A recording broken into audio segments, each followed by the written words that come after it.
Your life is a reflection of the people you allow into it. That's not just a catchy phrase, it's a Stoic truth. Imagine trying to stay calm in a storm while those around you keep adding wind and thunder. You can't build a peaceful life surrounded by chaotic people. Stoicism teaches us to guard our inner peace, to focus only on what we can control. But what happens when the people closest to us constantly pull us into drama, excuses, or emotional turmoil? In this video, we'll explore 11 types of people you must avoid, not out of hate, but out of self-respect. From the chronic complainer to the subtle manipulator, these individuals quietly sabotage your growth, poison your mindset, and delay your potential. If you value your peace, your progress, and your purpose, do not befriend people who do these 11 things. Let's begin. Number 1. The complainer. In the philosophy of Stoicism, the foundation of inner peace is rooted in a single, powerful principle. Focus only on what you can control. Epictetus, a man born into slavery who rose to become one of the greatest Stoic minds, taught that suffering doesn't come from external events. It comes from our interpretation of those events. But the complainer sees the world in reverse. To them, life is a series of personal injustices. Every inconvenience is a sign the universe is conspiring against them. Every setback is someone else's fault, and instead of searching for growth or perspective, they cling to misery as if it were their identity. You must understand, the problem with complainers isn't merely that they speak negative words. It's that they live in negative patterns. They don't seek to solve problems. They seek to be pitied, validated, or rescued. And this mindset is toxic, not just to them, but to anyone who comes too close. You may start out as a listener, offering support, thinking your compassion might lift them up. But slowly, their world becomes your world. Their complaints become your thoughts. Their helplessness becomes your heaviness. Marcus Aurelius, despite ruling an empire weighed down by war, betrayal, and plague, warned himself not to become bitter, not to blame the world. He wrote in his Meditations, "When you arise in the morning, think of what a privilege it is to be alive, to think, to enjoy, to love." A complainer, on the other hand, wakes up expecting disappointment, and that expectation becomes a self-fulfilling prophecy. It colors every experience, every conversation, every action.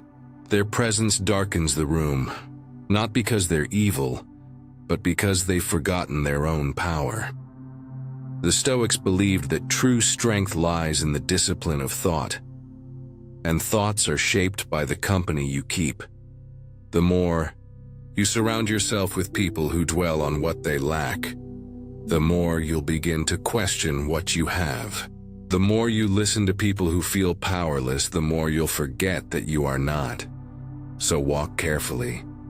Not all suffering souls wish to be saved. Some only wish for someone to sink with them.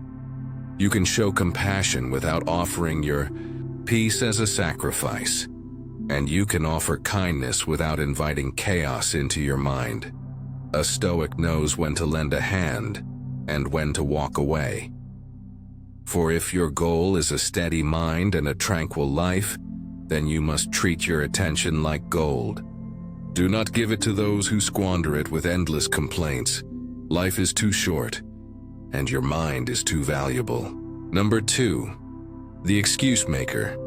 One of the core teachings of Stoicism is radical ownership of our actions, our thoughts, and our choices. Epictetus reminded his students that freedom is the ability to live in accordance with reason and virtue, regardless of circumstances. But the excuse maker lives outside this philosophy. Instead of taking responsibility, they manufacture reasons for why they can't, why they shouldn't and why they never will. They place blame on the weather, their upbringing, their boss, the economy, anywhere but themselves. And in doing so, they trade their power for comfort. This is the great tragedy of the excuse maker. Not that they fail, but that they never truly try. They mistake avoidance for strategy and procrastination for patience. In the eyes of a Stoic, this is a subtle form of self-deception. Marcus Aurelius wrote, "You have to assemble your life yourself, action by action." But the excuse maker avoids action altogether. They spend their time explaining their failures instead of learning from them. Their energy goes into preserving their ego, not improving their character. Worse still, their presence can be corrosive to your own discipline. When you're surrounded by people who constantly justify their stagnation, it becomes easier to justify your own. You begin to adopt their language. Maybe now's not the right time. Maybe it's too risky. Maybe I'm not ready. But a Stoic doesn't wait for the perfect moment. They make the best of the moment they have. Seneca said, "While we wait for life, life passes." And that is exactly what happens to excuse makers. They wait so long for conditions to be ideal that life simply moves on without them. Their world shrinks to the size of their comfort zone, and they call it fate. But fate to the Stoic is not an excuse. It is a challenge to rise and meet. Be careful who you allow to speak into your life. The excuse maker may seem harmless. After all, they're not loud or destructive. But they plant seeds of doubt and delay. They normalize mediocrity. They make inaction feel reasonable. And before long, you may find yourself making excuses of your own. A Stoic understands that excuses are the enemies of progress. When something isn't working, we adjust our approach, not our commitment. So if someone in your life is always rationalizing failure, always explaining away effort, always finding reasons not to grow, step back. You owe it to yourself to walk with those who choose responsibility over rationalization and action over excuse. Number 3, the gossiper. In Stoic philosophy, one of the greatest wastes of our energy is paying attention to what lies outside our control, especially the actions, mistakes, or flaws of others. And yet, the gossiper lives entirely in that realm. They thrive on speculation, judgment, and rumor. Their conversations are rarely about ideas, rarely about growth. Instead, they orbit endlessly around the lives of others. Who failed, who cheated, who got what they didn't deserve. Their words might be wrapped in humor or concern, but at their core they serve no one, not even themselves. Epictetus warned us to be vigilant about where we place our attention.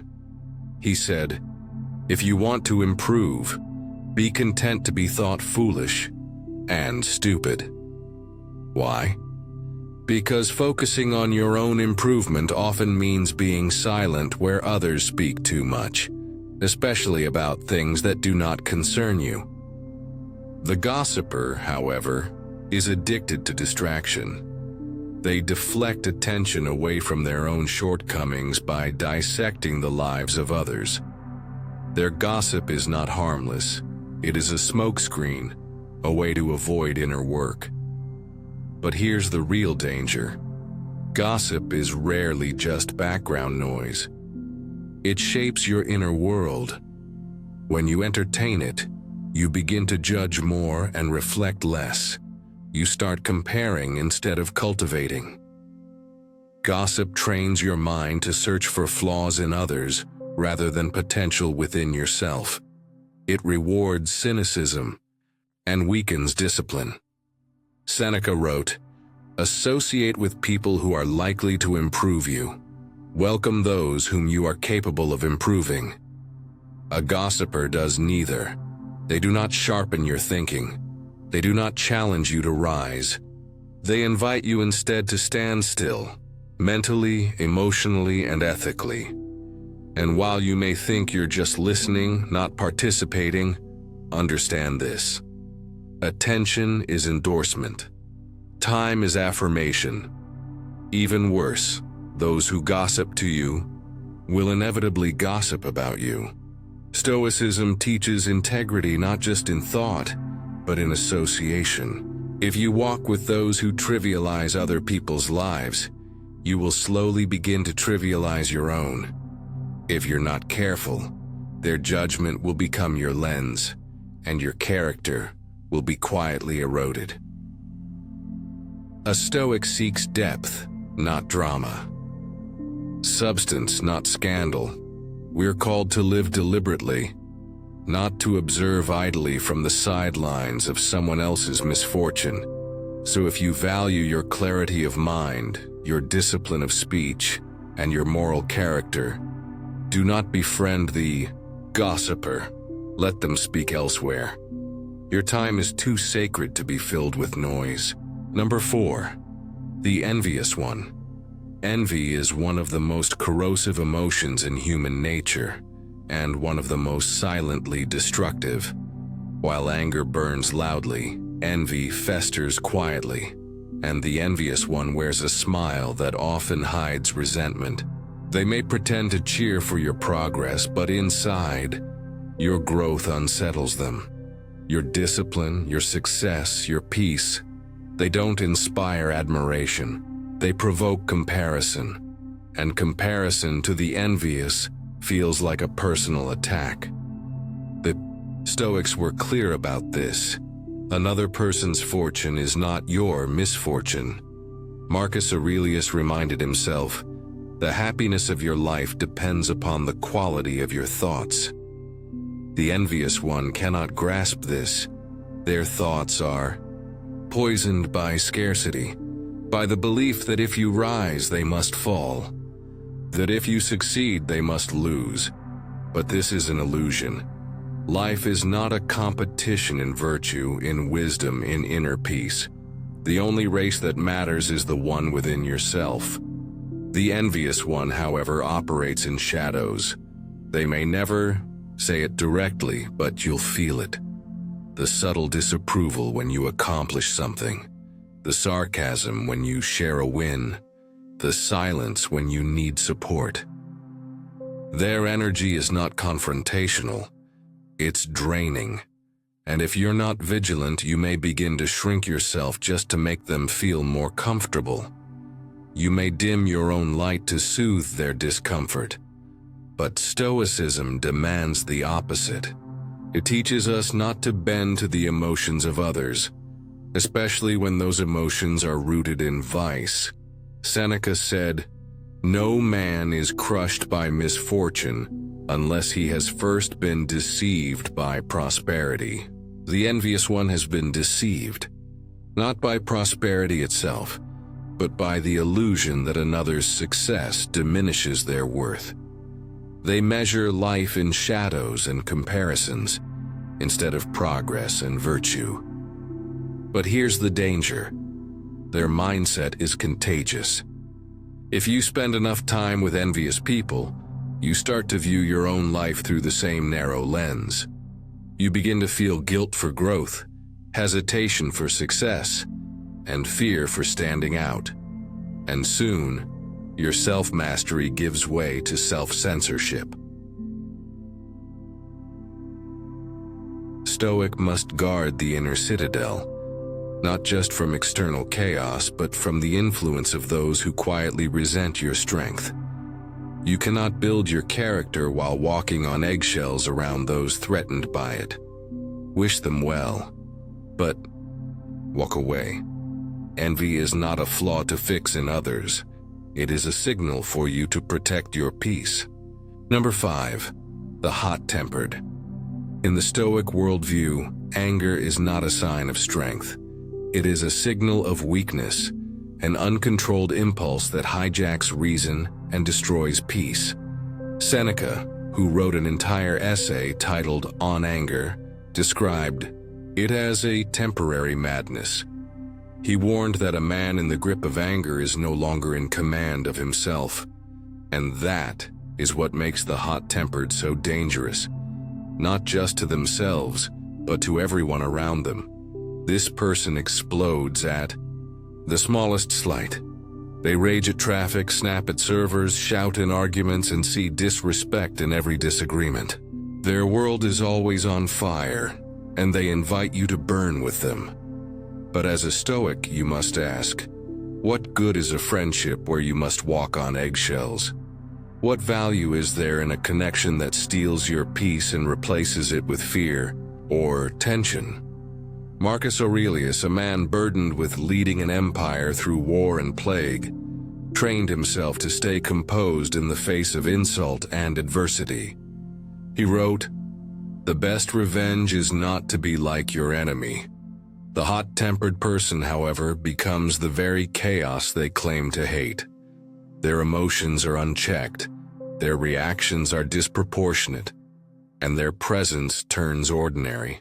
Moments into battles. You may think it's loyalty to stay close to someone with a temper, but Stoicism reminds us that loyalty to others must never come at the expense of loyalty to our own principles. A Stoic does not engage in emotional warfare. We seek clarity, composure, and courage, not conflict. But here's the deeper danger. When you spend time around those who normalize outbursts, you start to mirror them. Not because you want to, but because emotional environments are infectious. You begin to feel tense more often, defensive more quickly, and reactive by default. You lose what the Stoics valued most, your equanimity, the stillness within the storm. Seneca said, "He who does not prevent a crime when he can, encourages it." And the same applies here. If you enable the behavior, if you excuse it, justify it, or remain silent, you slowly become part of the damage. So be firm. Not in anger, but in boundaries. The hot-tempered may claim their passion is proof of authenticity, but Stoicism teaches us that the truest strength is restraint, and real power is staying calm when others cannot. Let your life be a place of peace, not an arena of volatility. You are not a target. You are not a sponge for another's chaos. You are a student of reason, and anger has nothing to teach you. Number 6, the drama magnet. There are people who move through life like storms, always surrounded by noise, chaos, and tension. These are the drama magnets. Their lives seem to spiral from one crisis to another.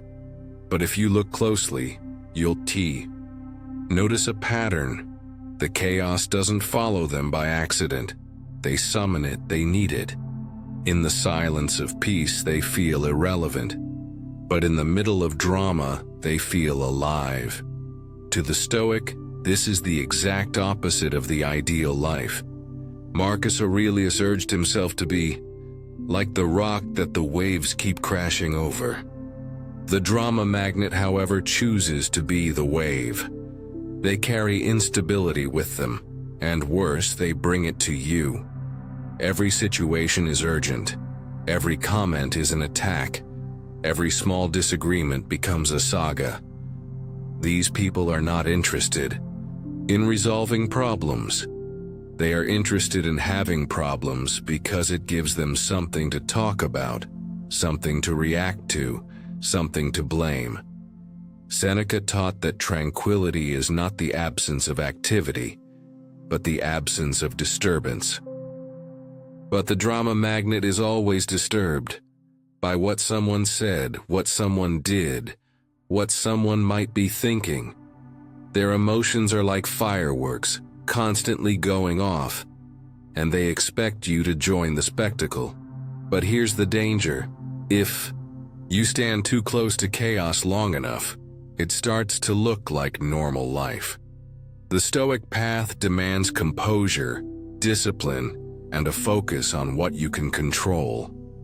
But the drama magnet lives entirely in the realm of the uncontrollable. Gossip, speculation, emotional volatility, and imagined betrayals. Their presence is a test of your serenity, and over time they don't just waste your energy, they steal your clarity. You begin to think in crisis, you lose sight of your goals. Your mind becomes reactive instead of reflective.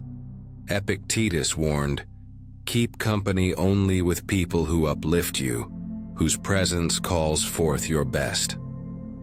The drama magnet does the opposite. Their presence pulls you into mental noise. They thrive on confusion because stillness threatens them. It forces them to look within. But the Stoic knows peace is not boring. Stillness is not empty. It is the foundation of wisdom. So if you find yourself constantly entangled in someone else's chaos, ask yourself, is this my burden, or have I been taught to carry it? You are not a supporting actor in someone else's emotional theater. You are the architect of your inner life, and your peace is too valuable to sacrifice for someone who cannot live without turmoil. Choose friends who cultivate silence, not noise, presence, not performance, peace, not drama. Number 7. The Naysayer. Some people don't attack your dreams outright, they just slowly drain the life from them. These are the naysayers, masters of subtle sabotage. Whenever you share an idea, they find a flaw. When you express ambition, they call it unrealistic.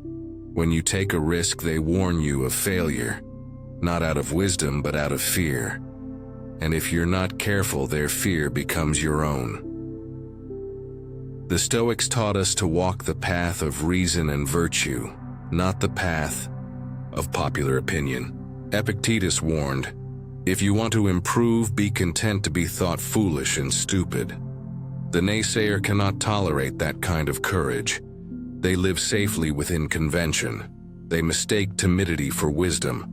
And when you begin to stretch beyond the limits they've accepted for themselves, they grow uncomfortable, because your growth confronts their complacency. But here's what Stoicism teaches. The opinions of others, especially those rooted in fear or jealousy, are not our concern. Only our response is within our control. Marcus Aurelius reminded himself daily, "You have power over your mind, not outside events." Realize this, and you will find strength. The naysayer would have you forget that. They frame their pessimism as realism. But realism without hope is just despair in disguise. And constant skepticism, when internalized, breeds paralysis. You may think they're protecting you, offering caution, playing devil's advocate. But ask yourself, has their advice ever propelled you forward? Or has it only made you hesitate? Growth requires friction, yes, but not the kind that wears you down. It's the kind that sharpens your resolve. The naysayer does not sharpen, they dull. Not with rage, but with quiet resistance, with small calculated doubts. Are you sure you're ready? Does that really make sense? What if it doesn't work? Seneca would remind us. It is not because things are difficult that we do not dare. It is because we do not dare that they are difficult. The naysayer dares nothing, and they hope you won't either. So be kind, but be firm. Not everyone is meant to join you on the path, especially those who cannot stomach your boldness, who find your clarity unsettling, and your vision too bright for their dim lens. Let them stay behind, not with resentment, but with resolve. The Stoic does not seek external validation. He does not ask, will they approve? He asks, is this in accordance with nature, reason, and virtue? If the answer is yes, then move. Let the naysayer stay seated. Your path was never meant to be comfortable, it was meant to be true. Number 8. The toxic positivist. At first glance, the toxic positivist seems like a breath of fresh air. Someone who always insists on looking at the bright side, who encourages you to just stay positive no matter what. But beneath this seemingly uplifting attitude lies a subtle form of denial. The toxic positivist refuses to acknowledge the full spectrum of human experience, especially the difficult, painful, or negative parts. They dismiss genuine struggle as weakness and real emotions as unnecessary burdens. Stoicism teaches us the importance of facing reality as it is, without distortion or avoidance. Marcus Aurelius counseled himself to welcome whatever happens, good or bad, because everything is part of the natural order. He wrote, "Accept whatever comes to you woven in the pattern of your destiny, for what could more aptly fit your needs." The toxic positivist rejects this wisdom. Instead, they insist on relentless optimism, often ignoring the lessons embedded in hardship. This attitude can be harmful because it denies you the space to process, to feel, and to grow authentically. When you are forced to stay positive at all times, you learn to suppress doubt, fear, and sadness, emotions that, if recognized, could guide your reflection and build resilience.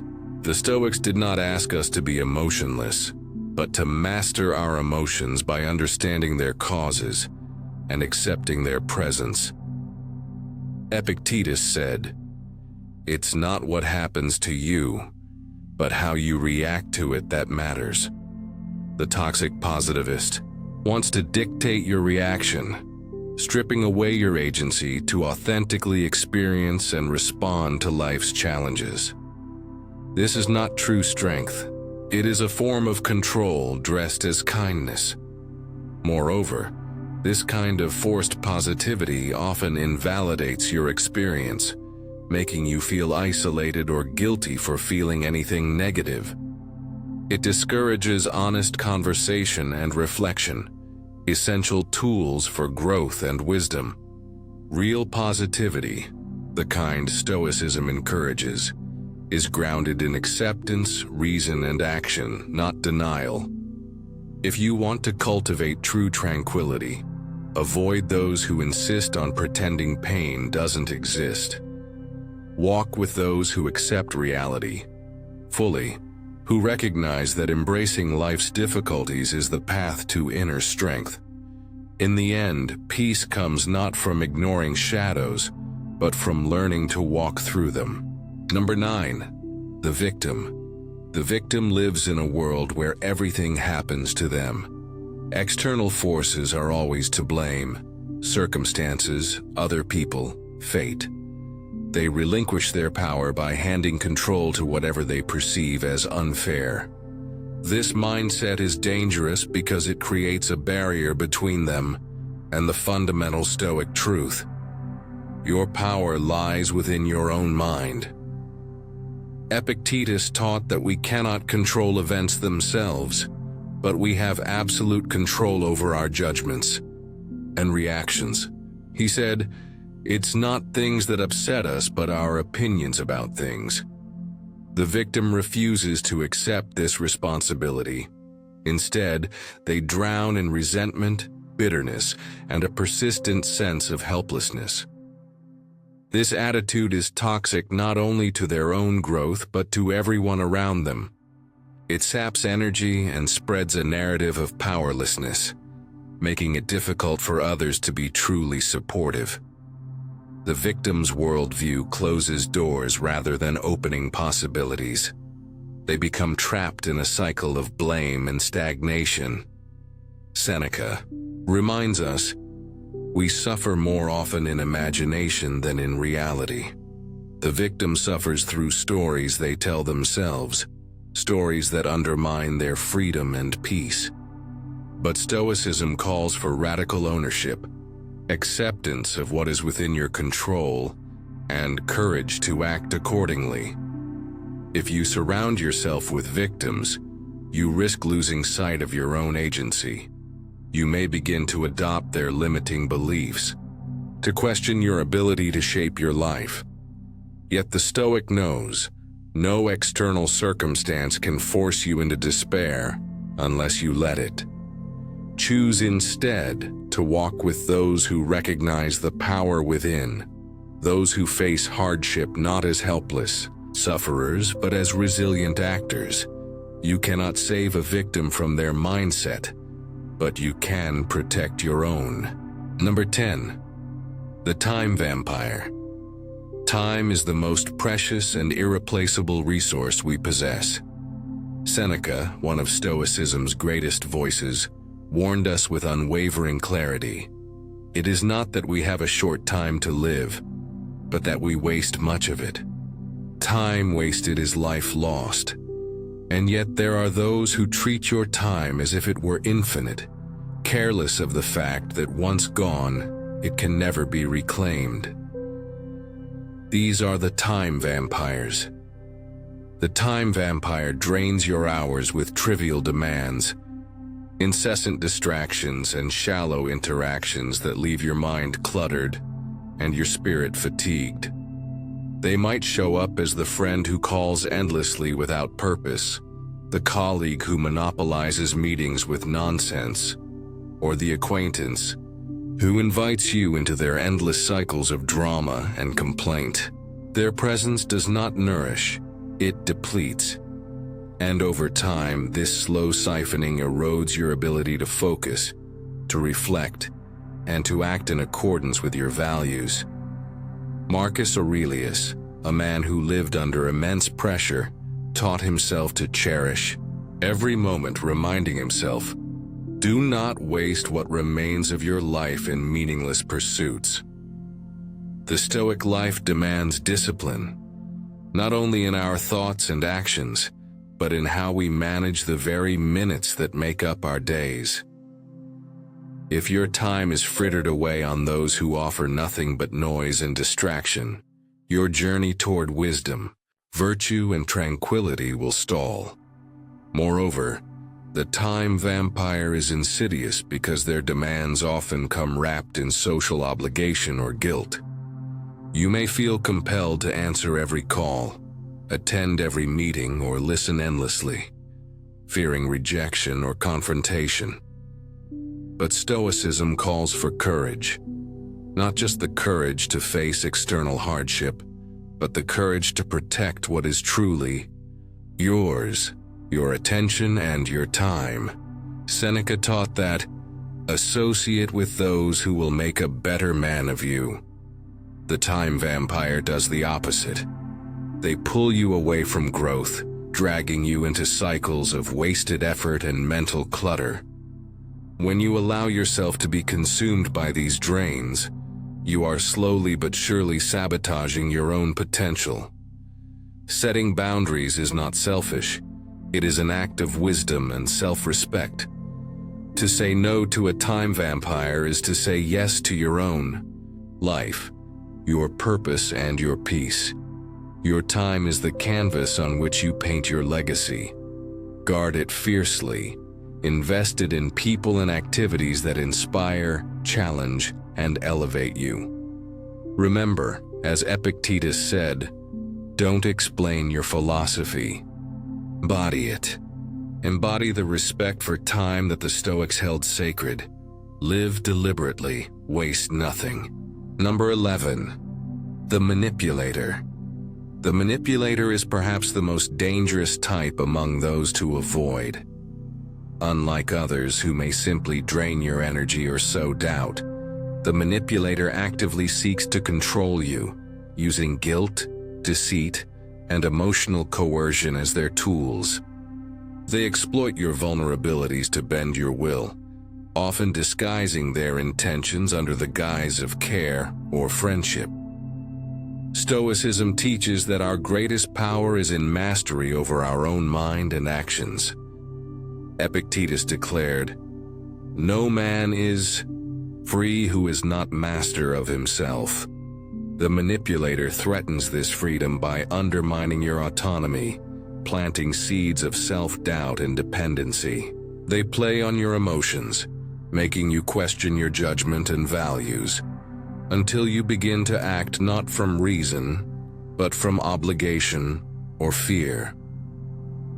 Marcus Aurelius reminds us to be like the cliff against which the waves continually break, but it stands firm and tames the fury of the water around it. The Stoic must remain steadfast and unwavering in the face of such psychological tactics. Recognize manipulation for what it is, a distortion of truth aimed at control, and refuse to grant it power. Manipulators thrive on chaos and confusion because it clouds your ability to discern what is truly good or harmful for you. They often insist that their needs and feelings must come before your own, framing your boundaries as betrayal or selfishness. But true Stoic friendship is based on mutual respect and virtue, not exploitation. Seneca wrote, "Associate with those who will make a better man of you." The manipulator does the opposite. They make you doubt, hesitate, and retreat from your principles. To preserve your inner freedom, you must identify and distance yourself from such toxic influence. Freedom is the highest good. Protect it fiercely. Let your reason be your guide, not another's manipulation. Your soul is yours alone. Guard it. Thank you for watching. Remember, the company you keep shapes the person you become. Stoicism teaches us to cultivate relationships that nurture virtue, wisdom, and inner peace, while carefully avoiding those who pull us away from these ideals. By recognizing and distancing yourself from these 11 harmful types, you protect your mind, your time, and your path to true growth. The journey of self-mastery is never easy, but it is always worth it. As Marcus Aurelius said, "The impediment to action advances action. What stands in the way becomes the way." Let these lessons guide you to build stronger, healthier connections, and to live with courage and clarity. If you found value in this video, please like, share, and subscribe for more insights rooted in timeless philosophy. Stay strong, stay focused, and keep walking your path with wisdom. Until next time, be well.